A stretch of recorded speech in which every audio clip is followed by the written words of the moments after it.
Jasmine, non, c'est très bien.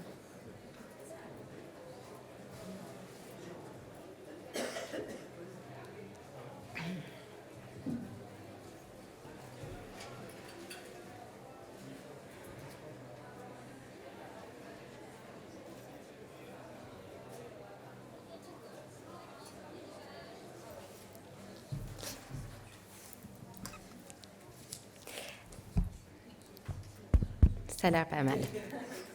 Bonjour à tous et à toutes. Merci de vous joindre à nous aujourd'hui pour découvrir Bloomberg Connects. Je suis Raphaël Arino et je travaille avec ma collègue Kripa Gourong, assise ici en face, chez Bloomberg, dans l'équipe de philanthropie d'entreprise.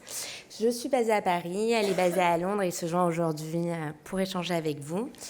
On voulait vous parler un peu plus du projet de Bloomberg Philanthropies. Bloomberg Philanthropies regroupe les activités caritatives de Mac Bloomberg autour de 5 grands axes. Nous avons l'innovation gouvernementale, l'environnement, la santé publique et les arts. Nous croyons au rôle de l'art et de la culture pour stimuler la créativité, encourager la collaboration, mais surtout enrichir les communautés.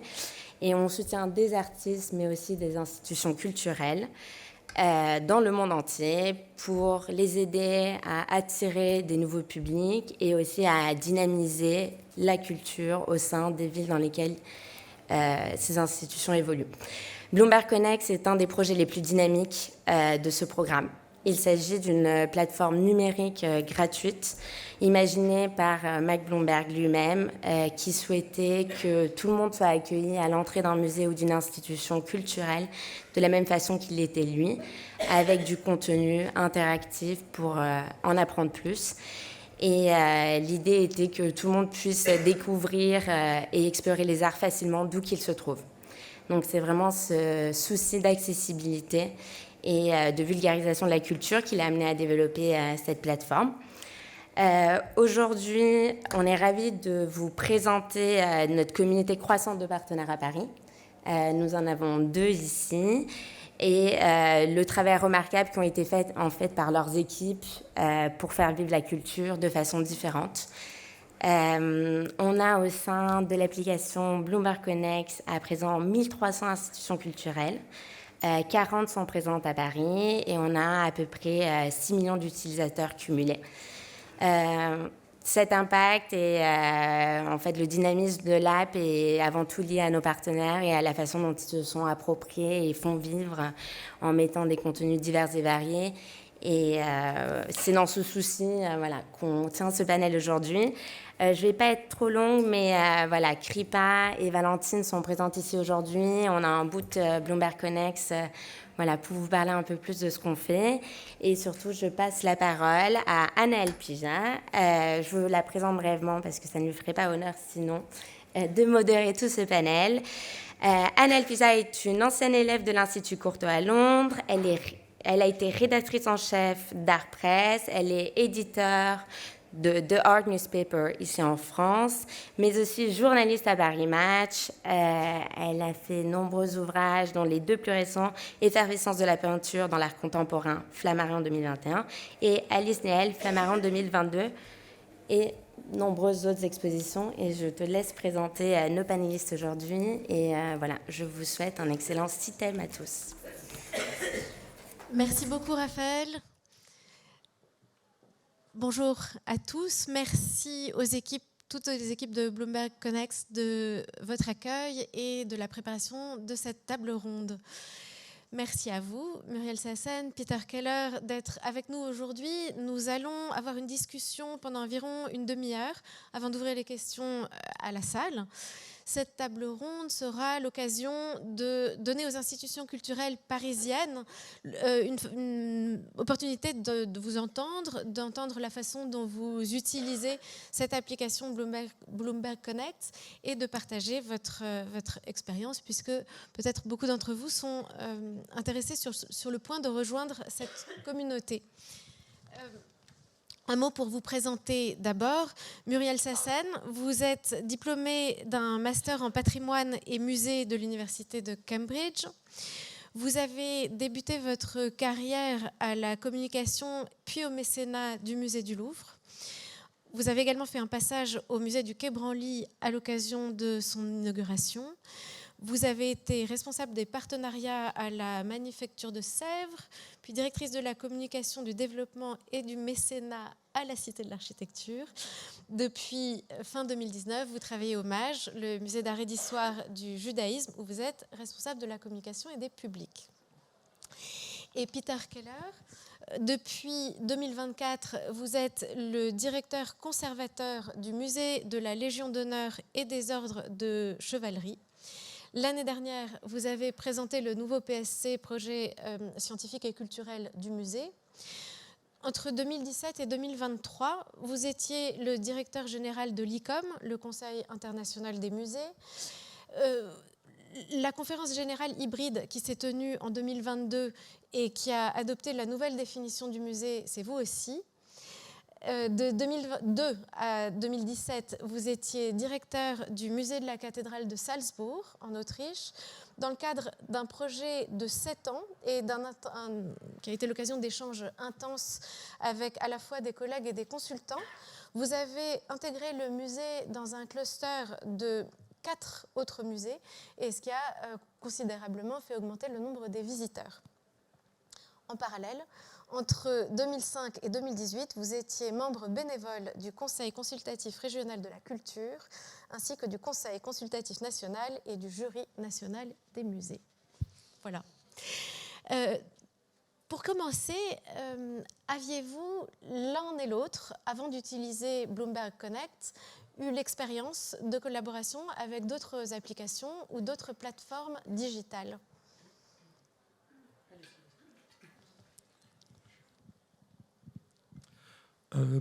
Plateforme digitale de visite guidée, non, mais le musée, nous avons utilisé des plateformes médias sociaux, bien sûr, pour communiquer pour le musée. Guide, non, c'est la première fois que j'utilise. J'ai développé d'autres guides avant, mais pas une plateforme numérique encore. Quant au MAJ, en fait, il n'y en avait pas. On avait et on a toujours un audio guide très classique. Après, il y a d'autres musées où j'ai pu travailler où il y a eu des... C'est ça la question, c'était dans vos expériences. Sauf que c'est pas moi qui les ai développés. Donc, j'avais pas une expérience en propre de développement. Et qu'est-ce qui vous a décidé à rejoindre dans vos institutions respectives l'application Bloomberg Connect ? Alors, nous, ça s'est passé de façon assez rapide. Alors, j'avoue que je connaissais évidemment Bloomberg et Bloomberg Philanthropies, mais je n'avais jamais utilisé l'application en tant que telle. Et en fait, on a été démarché, donc ça devait être fin 2023, début 2024, pour nous présenter l'application. On a été conquis très très très rapidement. On n'a pas, c'est un musée avec un budget limité. On n'avait pas les moyens d'imaginer pouvoir faire une telle application. Donc voilà, l'opportunité était trop belle, on l'a saisie. Peter Keller. Moi, je suis arrivé en septembre 2024. La décision avait déjà été prise avant. Mais j'ai tout de suite m'approprié parce que je trouve cette plateforme dématérialisée très, très utile pour un accès différencié au musée. Si on rentre un peu dans quelque chose de plus pratique, comment s'est déroulée votre arrivée ? Comment vous décririez votre arrivée sur la plateforme ? Qui ont été les interlocuteurs que vous avez eus ? Est-ce que ça a été un processus fluide ? Comment vous raconteriez cette expérience ? Allez-y. Ça a été un processus très fluide. Notre interlocuteur, c'était Kripa, qui est présente dans la salle. Déjà, le système est très facile à utiliser. Si vous n'avez jamais travaillé avec un CMS, Content Management System, il faut bien sûr préparer les images, tout ça. Mais tout ça, c'était assez facile à mettre en place et à mettre en ligne après. Alors nous aussi, c'est le premier contact est arrivé par Crippa. Et après, alors nous, il y avait un enjeu de temps parce que c'est vrai qu'ils nous ont soufflé à l'oreille que ils allaient faire une grande campagne de communication au moment des JO. Et donc, ils cherchaient des partenaires qui seraient en mesure de lancer leur application de visite voilà, dès juillet 2024. Sachant que le premier contact a eu lieu au début de l'année. Je pense qu'on a rejoint, donc ça fonctionne par un système de cohorte. Donc vous vous retrouvez avec des musées du monde entier d'ailleurs, c'est assez sympathique. Et donc on a dû commencer en avril, me semble-t-il, et on a lancé le guide en juillet, ce qui était intense, mais on a été extrêmement bien accompagnés. Mais vraiment, enfin, c'était c'était remarquable. On ne s'attendait pas à un tel accompagnement. Ce qui nous a facilité la vie, c'était qu'on avait du matériel tout prêt, parce qu'on avait refait l'audio guide peu de temps avant.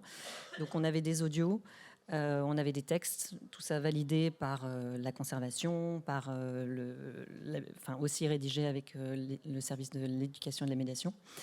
Donc on avait des éléments qui étaient... voilà. Et il se trouvait que je venais de refaire une campagne de photographie, très belle photographie d'œuvre, donc les étoiles étaient alignées. Et vous parliez de cet audio guide du musée traditionnel, si j'ose dire, qui a continué d'exister, qui continue d'exister. Comment se répartit l'équilibre entre l'app et les audio guides traditionnels ? Alors, quand on a lancé le Bloomberg, on avait du contenu pour la collection permanente.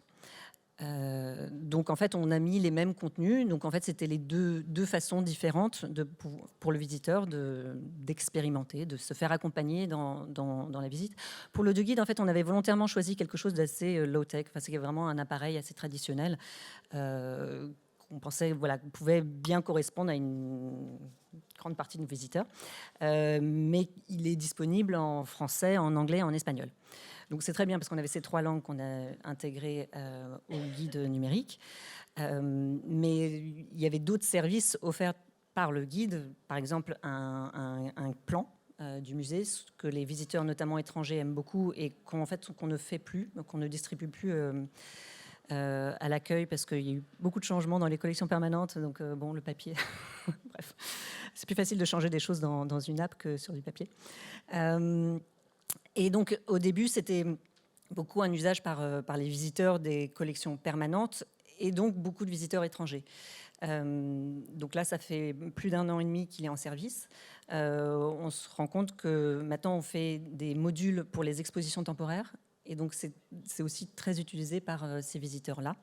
Et donc, on voit que le profil du coup des visiteurs change un petit peu. C'est moins de touristes, c'est plus de franciliens. Mais voilà, donc, on sert deux catégories de visiteurs différents, mais ça leur est utile pour les deux. Et au musée Légendaire ? Le musée n'avait pas d'audio guide quand je suis arrivé, donc c'était vraiment l'occasion de développer un outil pour les publics pour faciliter l'accès. D'accord. Vous parliez aussi à l'instant de cette cohorte de musées.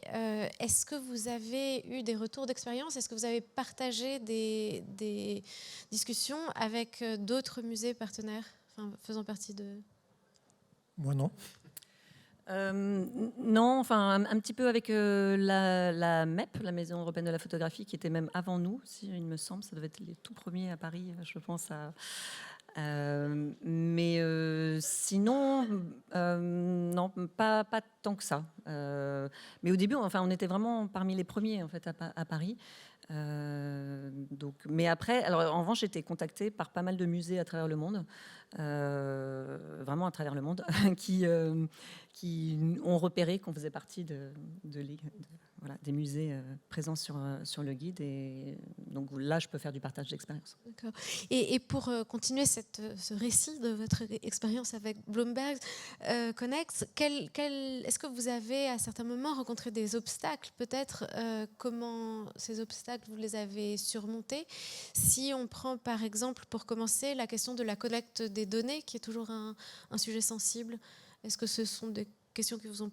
Non Alors, Moi, comme j'ai dit, pour les collections permanentes, c'est vrai que ça aurait été quelque chose d'assez fastidieux. Mais comme on avait les contenus de l'audioguide, voilà, on a pu tout charger dans l'application sans problème.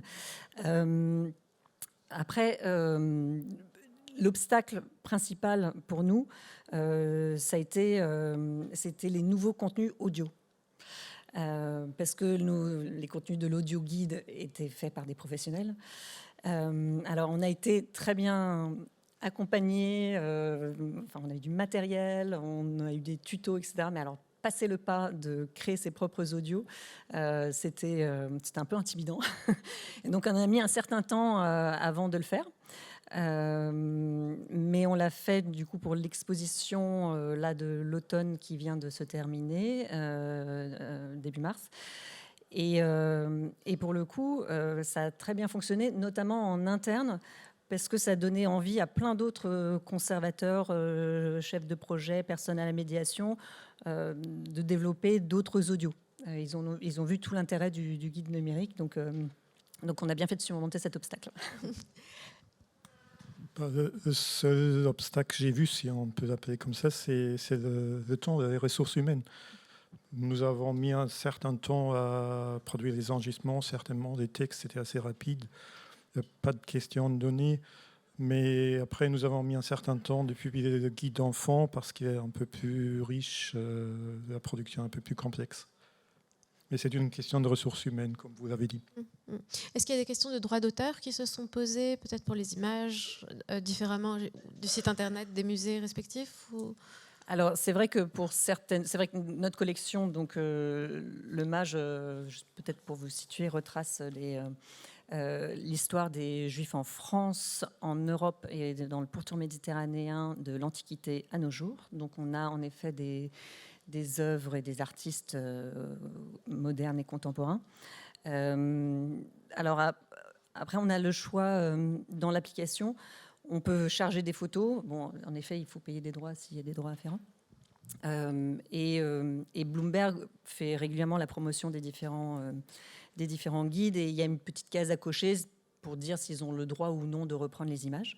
Donc, tout ça est très clair. Voilà. Après, c'est comme mettre une image sur un site internet. En fait, c'est le même principe. Voilà, il y a des droits à payer. Et après, pour les audios, alors c'est vrai qu'on a fait certaines choses un peu en interne. Après, quand on fait faire des prestations par des personnes extérieures, voilà, il y a des contrats. Vous avez fait appel à beaucoup de comédiens aussi pour faire les... Alors, jusqu'à présent, en fait, on a donc pour l'exposition de photographie qui s'est achevée début mars, en fait, j'ai fait parler le commissaire de l'exposition, qui était très enthousiaste. Et donc, il n'y a pas eu de comédien ou de droit. Bon, on entend que c'est pas un professionnel du son, mais ça passe très bien. Là, on a inauguré une petite exposition de dessins et le service médiation a voulu faire des pastilles en audio-description. Donc là, on a fait appel à des professionnels de l'audio-description. Elles ont l'habitude d'enregistrer, donc c'est pas des comédiennes en tant que telles, mais bon, voilà, c'est leur métier, elles savent faire. Et pour introduire cette pastille, il se trouve que le neveu de l'artiste, c'est Jonathan Zakaï, pour ceux qui connaissent l'acteur Jonathan Zakaï. Et donc, on lui a demandé d'enregistrer la pastille d'introduction, voilà, une touche plus personnelle sur son neveu. Mais bon, voilà, il se trouve qu'il est comédien, mais il n'a pas fait ça en tant que comédien. Pour ce qui concerne la promotion du guide, est-ce que vous avez fait appel aux ressources? Est-ce que vous avez utilisé les ressources disponibles? Comment vous avez comment vous promouvez l'app? Nous avons, au début, quand nous avons lancé le guide avec Bloomberg, avec RIPA, avec l'équipe communication de Bloomberg, communiqué bien sûr. Depuis, nous avons affiché le guide dans les musées avec les événements qu'on organise afin que les visiteurs s'en rendent compte. Nous utilisons aussi les QR codes, donc il y a plusieurs portes d'entrée, si je puis dire. Mais le plus important, je pense, c'est toujours l'accueil. C'est le personnel qui s'adresse aux visiteurs, qui leur explique qu'il y a un guide. parce que les gens ne lisent pas, tout simplement, tout ce qu'on affiche. Et donc, j'encourage toujours les personnels d'accueil, de surveillance, de dire aux visiteurs qu'il y a ce guide-là. Est-ce que leur mission va jusqu'à aider des visiteurs à installer l'app pour des visiteurs qui seraient peut-être moins familiers des outils contemporains? En principe, oui, mais j'ai pas vu ça. C'est pas si compliqué que ça, je pense. Les visiteurs n'ont pas besoin, tout simplement. Et Muriel Sassen en parlait pour le MAJ. Au musée de la Légion d'honneur, qu'en est-il de la répartition du travail et du poids que ça représente de charger ces contenus à la fois pour les collections, vous parliez du parcours enfant, et aussi pour les expositions temporaires? Comment ça se passe? J'admets, pour les expositions temporaires, jusqu'à maintenant, nous n'avons pas développé de guide. Nous n'avons pas les ressources. Ouais. C'est le parcours permanent. Mais pour ce parcours permanent, nous avons 3 visites différentes. Donc là, nous avons diversifié. Et là, dans ces 3 visites, il y a des contenus qui sont utilisés chaque fois, enfin des contenus qui reviennent d'une visite à l'autre. Donc il y a une manière d'utiliser ces ressources quand on consulte l'app. Des images, évidemment. Les textes en partie, surtout entre les parcours. Il y a un parcours des 10 objets incontournables du musée, un parcours rapide, un parcours approfondi. Là, il y a des intersections, parcours enfant, par contre, est séparé. Ce ne sont pas les mêmes objets et ne sont certainement pas les mêmes textes et audio. Si on fait le bilan de ces nouveaux supports, est-ce que vous considérez que l'application vous a permis d'élargir à la fois le nombre et la nature des visiteurs qui viennent voir vos musées? Nous n'avons pas fait de sondage encore. J'ai évalué un peu les chiffres, les données du dashboard de l'application. Et on voit, par exemple, 75% de nos visiteurs sont des Français. On sait à cause des sondages qu'on fait. Mais ce ne sont que 55% des visiteurs qui utilisent la version française. C'est-à-dire il y a beaucoup de, surtout américains, anglais, il me semble, qui utilisent les versions dans leur langue. Le nombre de visiteurs augmente ces dernières années. C'était plus 27% l'année dernière. Et le nombre d'étrangers augmente également. Je ne peux pas vous dire, j'espère que c'est lié au guide, entre autres, mais peut-être pas seulement. Et est-ce que vous avez des retours sur la qualité d'expérience des visiteurs? Est-ce qu'il y a des commentaires sur l'apport que pourrait faire l'application? Nous avons des commentaires, mais très généraux. Ce n'est pas très spécifique, ce sont des commentaires plutôt positifs. Ce que j'ai vu, c'est à peu près un équilibre entre la version approfondie et rapide, 60% rapide, 40% la version approfondie. La version en fond est en ligne depuis 1 mois, je pense. Je n'ai pas encore les chiffres. Ce que je trouve assez intéressant, c'est que nous avons développé une traduction française-espagnole, donc 3 langues, qui sont vérifiées, disons. Mais il y a quand même 15% des visiteurs qui n'utilisent pas ces langues-là. Donc il y a quand même un public assez important. Et je vous ai dit 75% sont des Français, c'est-à-dire il y a quand même un large pourcentage du public qui utilise les autres langues, qui a un accès grâce à ces versions-là.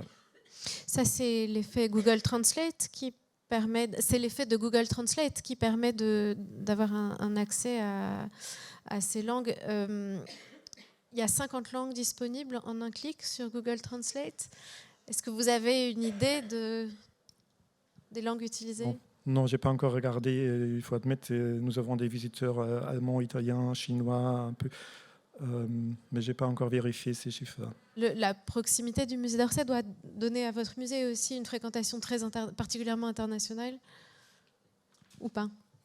Pas tellement. Le sujet est quand même très français. La Légion d'honneur, Napoléon, il y a un public international pour ce sujet-là, mais 3/4 des visiteurs sont encore des Français. Je veux essayer d'augmenter ça. Jusqu'à maintenant, il y avait une signalétique exclusivement en français. On a commencé à traduire tout ça aussi, mais ça prend un peu de temps, je pense. D'accord.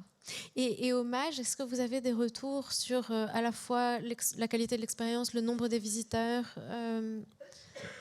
Alors, les retours des visiteurs, non. Parce que, alors, On peut de temps en temps avoir un commentaire, les agents de surveillance ou en billetterie ou un commentaire dans le livre d'or, mais de façon plus anecdotique. Et malheureusement, on n'a pas les moyens de faire des études de public spécifiques. En revanche, nous, on a les statistiques pour les utilisations par langue. Donc, une majorité est quand même en français, donc c'est plus de 50%. L'anglais, c'est quasiment 35%. Donc après, c'est des langues, les pourcentages sont quand même plus anecdotiques. L'espagnol ne remonte pas tant que ça, mais je pense que c'est peut-être aussi parce que c'est une langue qui est disponible dans l'audio-guide. Donc il doit y avoir pas mal d'Espagnols, enfin d'hispanophones qui prennent l'audio-guide. Mais c'est vrai que parfois, ça m'amuse d'aller voir les langues qui sont téléchargées parce qu'on a des langues très exotiques, comme du chinois. Et on ne pensait pas avoir un visitorat très important venu d'Asie, mais voilà, c'est vraiment assez intéressant de voir les usages des langues. Il y a aussi une réflexion sur l'accessibilité qui est menée par Bloomberg Connect et des visites qui sont disponibles en langue des signes. Quelle est votre expérience à ce sujet ? Alors, nous, on n'a pas encore lancé la langue des signes, mais c'est un projet 2026, j'espère. En revanche, c'est vrai que alors on fait de toute façon.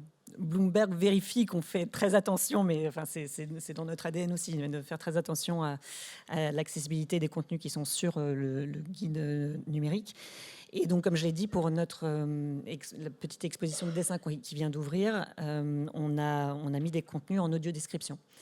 Et on est en train d'en produire pour la collection, pour une partie de la collection permanente aussi. Enfin, c'est quelque chose qui va se généraliser. Et c'est formidable d'avoir ce support en fait pour pouvoir utiliser ces différents médiums. Mais donc la LSF, ça viendra bientôt. Est-ce que c'est quelque chose qui vous intéresse ? Ça nous intéresse évidemment, mais pour l'instant, nous n'avons pas encore développé. Il faut d'abord finaliser le guide enfant, je pense. Nous avons récemment recruté une médiatrice qui s'en occupe également. Comme ça, nous aurons les ressources humaines pour faire avancer le guide. Et c'est un des avantages de la plateforme parce qu'on a la possibilité de créer plusieurs guides, plusieurs parcours différents qu'on télécharge et y inclure une version langue de signes ou d'autres est assez facile, je pense, sous forme vidéo. Il y a une autre dimension de l'application dont on parlait à l'instant avant de commencer notre discussion sur cette scène. C'est l'usage qui, en effet, pour ce qui concerne les expositions permanentes, après leur fermeture.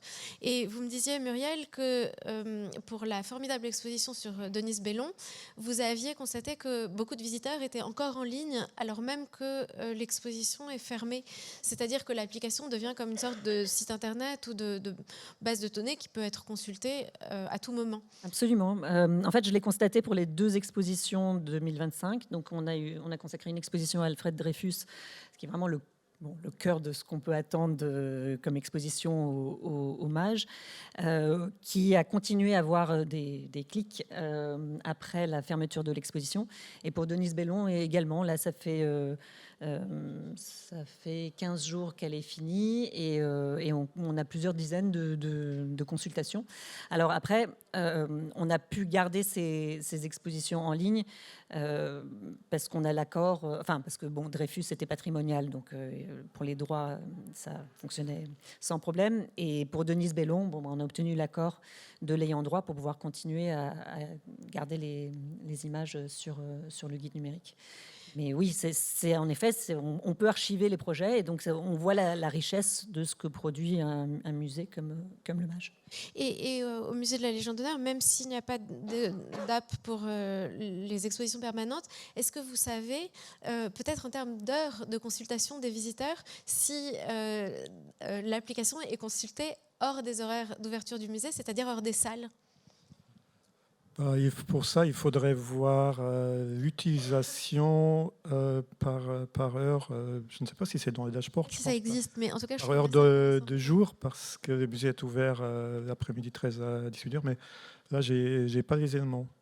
Par contre, c'est vrai, d'une certaine manière, l'application offre une autre plateforme, un peu comme un site internet, pour communiquer avec les visiteurs, pour publier des événements et d'autres informations.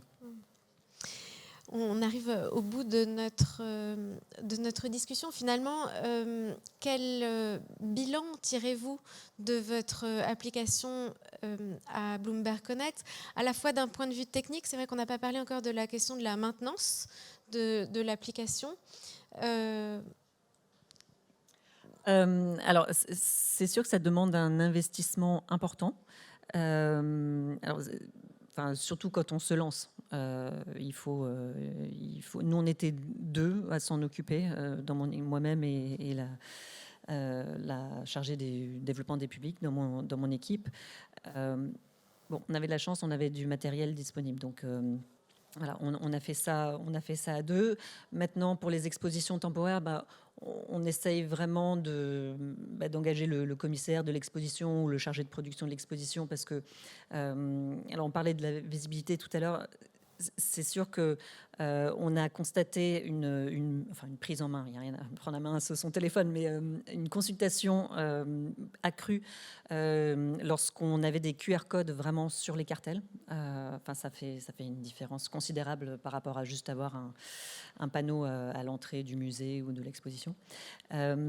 Et pour ça, il faut vraiment travailler de concert avec un commissaire d'expo qui est très occupé par ailleurs, parce que le mieux, c'est de pouvoir imprimer le QR code avec le cartel en amont. Et tout ça, donc ça se prépare en amont, parce que les précédentes expositions, je faisais ça un petit peu dans mon coin. Je validais vaguement les œuvres qui apparaissaient, et bon, c'était un peu traité comme quelque chose de vraiment anecdotique. Maintenant, tout le monde au musée est vraiment convaincu de l'intérêt de l'outil. Et donc, ça se voit dans les statistiques de prise en main. D'une expo à l'autre, ça augmente. Et en fait, on a fait la même chose pour les collections permanentes. C'est-à-dire qu'au début, quand on a lancé le guide, on avait un QR code à l'entrée. On avait un superbe marque-page que je vous invite à prendre à la fin de la séance. On a des différentes façons de marketer le guide. Dans les collections permanentes, une fois qu'on avait installé, donc ça on l'a fait l'été dernier, on a installé des QR codes sur des cartels, on en a même refait faire pour pouvoir y mettre des QR codes. Et là, les statistiques ont vraiment bondi. Les QR codes qui conduisent directement à l'œuvre. Voilà, exactement. Donc on n'a pas besoin de naviguer au sein du guide pour tomber sur la bonne page et la bonne œuvre. On accède directement à l'œuvre. Et après, on peut continuer sa navigation, on peut continuer sa visite en scannant les QR codes au fur et à mesure. Et là, en termes de statistiques, pour les premières œuvres du parcours, ça fait x4. Pour les dernières œuvres des collections permanentes, on est à x7 en termes de consultation avec les QR codes. Donc, c'est vraiment... je ne sais pas si j'ai répondu à tout à fait. Votre question. Oui, tout à fait.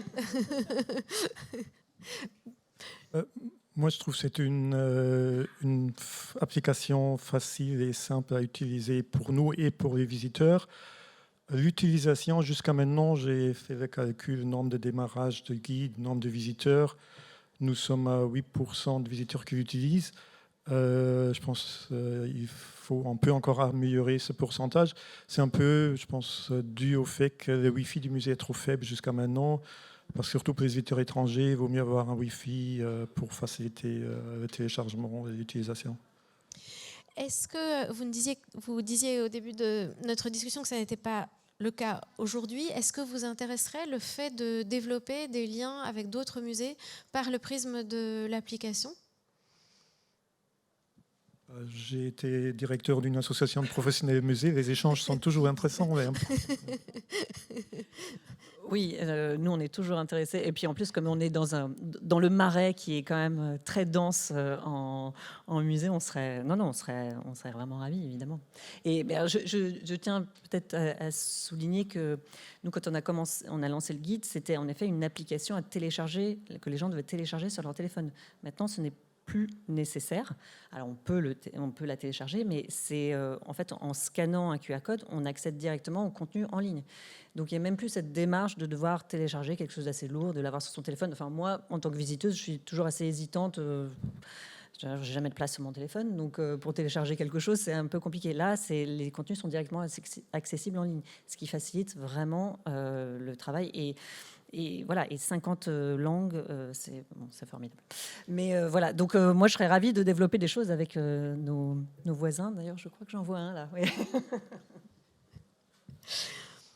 Très bien, merci beaucoup. On arrive au bout de cette discussion. Il nous reste une dizaine de minutes pour des questions, si vous le souhaitez. Oui, alors...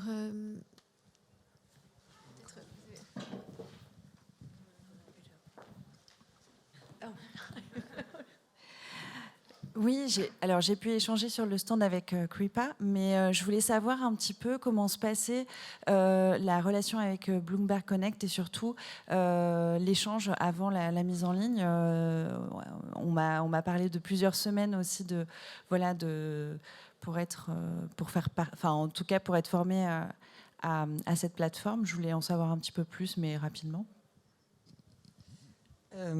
Alors, ça commence à dater un tout petit peu, mais dans mon souvenir, il y avait au moins une réunion par semaine où on y allait étape par étape, mais toutes les semaines, on avait une bonne heure ou 2 heures de visio avec quelqu'un, un consultant qui vous accompagne, vous lui dites ce qui va pas. Et donc, c'est un processus comme ça en X semaines. Et à la fin, vous avez, excusez-moi, vous avez une relecture complète de votre guide, faite par des gens qui ont un œil, mais c'est extraordinaire, enfin bon, des vrais correcteurs. Et donc vous reprenez toutes les petites coquilles, les espaces en trop, les majuscules incohérentes, enfin bon. Et voilà. Et alors après, maintenant nous, maintenant que ça roule, on a une visio tous les 2 mois, tous les 3 mois à peu près, avec quelqu'un. Donc le suivi continue. Et on peut, par exemple, quand j'ai développé les audios pour l'exposition de photographie de Denise Bellon, j'ai fait une erreur de débutante.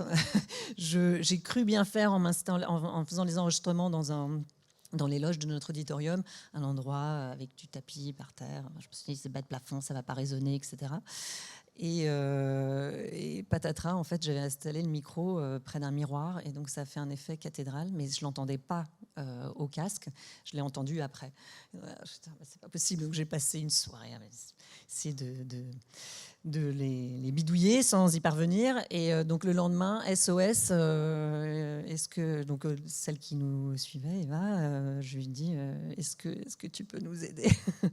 Elle a envoyé le monsieur son de Bloomberg, et le lendemain ou le surlendemain, j'avais des fichiers nettoyés. Donc vraiment, je n'avais pas envie de tout refaire, le commissaire non plus, donc on était très contents. Donc voilà, c'est assez intense. Vraiment, il faut avoir du temps au début. Bon, pour nous, c'est vrai qu'on avait l'échéance des JO, donc tout est allé vraiment très vite. Il faut dégager du temps au début. Et maintenant, voilà, c'est selon ce que vous pouvez faire, si vous voulez développer des contenus nouveaux pour les expositions, etc. Mais c'est tout à fait absorbable. Nous n'avons pas eu tant de réunions de travail, je pense peut-être 2. Mais comme je vous ai dit, le système est assez facile. Quand j'étais jeune, j'ai développé un site internet pour l'association. J'ai entendu, ce sont toujours les mêmes fonctions dans ces CMS, donc le système est vraiment facile à utiliser. Nous avons une relecture également. Il y avait des éléments, c'est normal, je trouve qu'il y a des points à corriger. Et maintenant, je trouve utile les réunions régulières parce qu'il y a des évolutions du système lui-même, donc il y a des nouveaux éléments dans le système de l'application qu'on peut utiliser pour mieux encore profiter de cette plateforme. Et j'ajoute qu'il y a régulièrement des réunions qui sont proposées où ils font intervenir différents musées. parce qu'ils trouvent qu'ils ont développé un audio. Il y en a une justement qui est spécifique à l'audio. C'est quand j'en avais pas encore créé, je pense que ça m'a vraiment, ça m'a intimidée tellement c'était bien. Mais enfin, en fait, il y a des thématiques qui sont proposées, des visios, et voilà, on découvre ce que font d'autres personnes ou d'autres musées pour donner des idées. Donc, ou des choses sur le marketing. Enfin, il y a plein d'aspects qui sont proposés. Mais ça, c'est facultatif. Bonjour, j'ai une question pour vous. Quand il faut créer un audio guide, quel est le plus gros défi? Est-ce que c'est de trouver une solution adaptée ou un prestataire adapté, ou c'est plutôt création du contenu? Pour faire le choix de l'outil? Est-ce que c'est plus compliqué de trouver un outil ou un prestataire adapté, ou est-ce que c'est plutôt créer tout le contenu pour l'audio guide qui représente une charge de travail importante? Alors là, Bloomberg, on les a pas cherchés, ils sont venus nous voir, donc c'est pas pour nous. Enfin voilà, il n'y a pas eu cette démarche là. Après, bon, on a fait le travail pour le prestataire de guide. Bon après, voilà, ça dépend de votre statut, mais nous, enfin, on a fait un appel d'offres. Oui, c'est assez chronophage. Mais là, Bloomberg, non, c'était vraiment de créer le contenu. Mais bon, comme on avait cette matière de départ, c'est allé assez vite. Mais tout dépend de quoi vous partez. Si vous avez des images, si vous avez des textes. Voilà. Mais bon, il vous faut des images, les cartels des œuvres, des textes de salles. Enfin, voilà. Normalement, c'est des choses qui existent quand même dans un musée. Après, plus c'est retravaillé pour un public de façon, voilà. Enfin, il y a des musées qui font des parcours enfants. Enfin, nous aussi, on a un parcours enfant. Bon, il est pas formidable, je pense qu'on pourrait le retravailler. Mais voilà, vous pouvez aussi travailler avec la matière dont vous avez besoin. Après, c'est toujours perfectible. Et c'est très souple, donc vraiment, vous changez un contenu comme vous le souhaitez. Ça, c'est vraiment bien. J'ai une question aussi, si je peux, sur la question des contenus. Vous parliez de la relecture par Bloomberg. Est-ce que, j'imagine qu'il y a une relecture orthotypo, faute d'orthographe, mais est-ce que les correcteurs-relecteurs de Bloomberg vous font parfois des suggestions quant au fond? Enfin, j'imagine pas d'un point de vue savant, mais puisque c'est votre part, mais sur des façons d'aborder les choses d'un point de vue pédagogique. Alors, j'ai pas le souvenir qu'on en ait eu, nous. Enfin, on ne la donne pas, on la charge. C'est-à-dire, voilà, c'est pas eux qui le font pour nous. Hein. Ils nous mettent à disposition tout le CMS. C'est vrai que si vous avez l'habitude de faire des sites internet, c'est facile, hein. C'est hyper intuitif. Et d'autant qu'il y a eu beaucoup d'améliorations ces dernières années, parce qu'il y a tout le temps des améliorations techniques qui font que ça fluidifie. Avant, il fallait faire tout un brouillon et on chargeait tout le brouillon. Maintenant, on peut le faire par partie. Enfin, c'est génial. Mais non, oui, j'ai pas le souvenir qu'ils aient fait des remarques sur le fond ou même sur la façon dont on s'adressait aux... Non, pas tellement. Et pour répondre à cette question-là, il y a tout au début une décision fondamentale. Est-ce qu'on choisit une plateforme dématérialisée comme Bloomberg, ou est-ce qu'on choisit les appareils qu'on distribue, récupère, que les visiteurs quelquefois ne rendent pas, etc. Ce que je trouve un peu compliqué. Et après, c'est la sélection des œuvres qui pose peut-être des problèmes. C'est un peu comme le plan de sauvetage. On ne veut pas se séparer de ces œuvres. Mais il faut faire ce choix, et après c'est bien sûr l'élaboration des contenus. Peut-être là nous sommes une équipe très pragmatique, mais c'était pas si compliqué que ça, parce qu'on avait toujours cet objectif. Peut-être c'est l'objectif que j'avais donné, c'est 1 minute et demie par objet, parce qu'après 90 secondes l'attention du visiteur baisse quand même, et on a tenu ça. Et peut-être c'est cet encadrement-là qui aide, mais après c'est plutôt... Et la coopération, encore une fois, était très fluide aussi. Pardon, j'ajouterais peut-être juste qu'on a fait le choix de développer cette application, mais on avait déjà un audio guide. On continue à avoir l'audio guide parce que on pense que l'objet répond à un besoin d'un certain public qui ne sait ou ne veut pas utiliser son téléphone dans un musée, et ça, on le respecte totalement. Donc on est assez content de pouvoir offrir les deux outils. Peut-être une dernière question? Ou pas de dernière question? Très bien, on est juste à l'heure. Merci beaucoup pour cette discussion. Merci à tous.